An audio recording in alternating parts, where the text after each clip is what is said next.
Dr. Dinesh Sharma, who is the former Deputy Chief Minister of Uttar Pradesh, is now joining us on the phone line. Dinesh ji, ये Samajwadi party का पहला response आया है, पर आपसे details जानना चाहूँगी. And how exactly do you look at this development? ये सभी मदरसास को अभी प्रोब किया जाएगा? सभी मदरसा को हेलो अभी एसआईटी फॉर्म हुई है और इनकी इन्वेस्टिगेशन, इनकी जांच की जाएगी कि कोई फॉरेन फंडिंग एंगल है या नहीं. आपका क्या कहना है?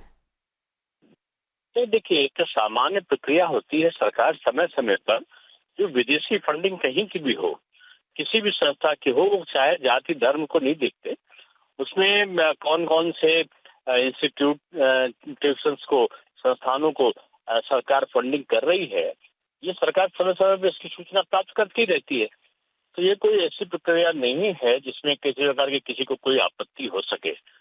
सरकार का एक ही मकसद है कि अल्पसंख्यकों को अच्छी सस्ती शिक्षा मिले और उनकी मजहबी शिक्षा में किसी प्रकार का कोई हस्तक्षेप न होते हुए उनको एक आधुनिक शिक्षा साथ साथ मिले. इसलिए एनसीईआरटी का कोर्स भी लागू किया गया है. सस्ती पुस्तक भी मिल रही है. एक हाथ में पवित्र कुरान हो और एक हाथ में कंप्यूटर हो और वो बच्चा यहाँ का इंजीनियर, डॉक्टर, प्रोफेसर, वैज्ञानिक बन के आ सके. सरकार का यही प्रयत्न रहता है. और इसमें समय समय पर, क्योंकि आंतरिक सुरक्षा का भी प्रश्न रहता है, कोई भी वो संस्थाएं जिनको विदेशी फंडिंग होती है, सरकार उनके बारे में डिटेल इंफॉर्मेशन प्राप्त करती रहती है हमेशा से. चाहे ये बीजेपी की सरकार रही हो, चाहे पिछली कोई भी सरकार रही हो, वो हमेशा से जो आंतरिक सुरक्षा होती है उसके तहत इस प्रकार की सूचना को समय समय पर प्राप्त करते रहते हैं. इसमें किसी को आपत्ति नहीं होना चाहिए. मैं समझता हूँ ये एक सामान्य प्रक्रिया है कि बाहर से आने वाला पैसा किस मद में, कहां पर और किसको लग रहा है.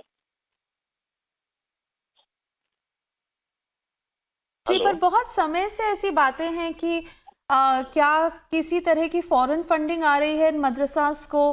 क्या कोई और एक्टिविटीज हैं जो कुछ इलीगल मदरसास में हैं? तो अब इन सब पे जांच की जाएगी. मैंने आपको अभी पहले ही स्पष्ट किया, जो मदरसा अपनी, चाहे वो मजहबी शिक्षा पढ़ाते हो, चाहे आधुनिक शिक्षा पढ़ाते हो, सरकार का एक ही प्रयास है कि उसमें अच्छी और सस्ती शिक्षा उपलब्ध हो और सारे बच्चे योग्य बन सके. अब प्रश्न यहाँ पर ये आता है कि अगर विदेशों से आने वाला पैसा किसी भी मद में हो, चाहे वो मदरसा के फंड में हो, चाहे कोई कल्चरल एक्टिविटीज के नाम पर हो, चाहे एनजीओ के नाम पर हो, चाहे किसी प्रेस के उन्नयन के लिए हो, सरकार की इस पर तीखी नजर हमेशा से रही है, चाहे वो किसी भी पार्टी की सरकार रही हो. तो मैं समझता हूँ कि इसमें कोई नयापन नहीं है. सरकार इस प्रकार के जो प्रकल्प है, इस प्रकार के जो कार्य हैं, वो समय समय पर करती रहती है.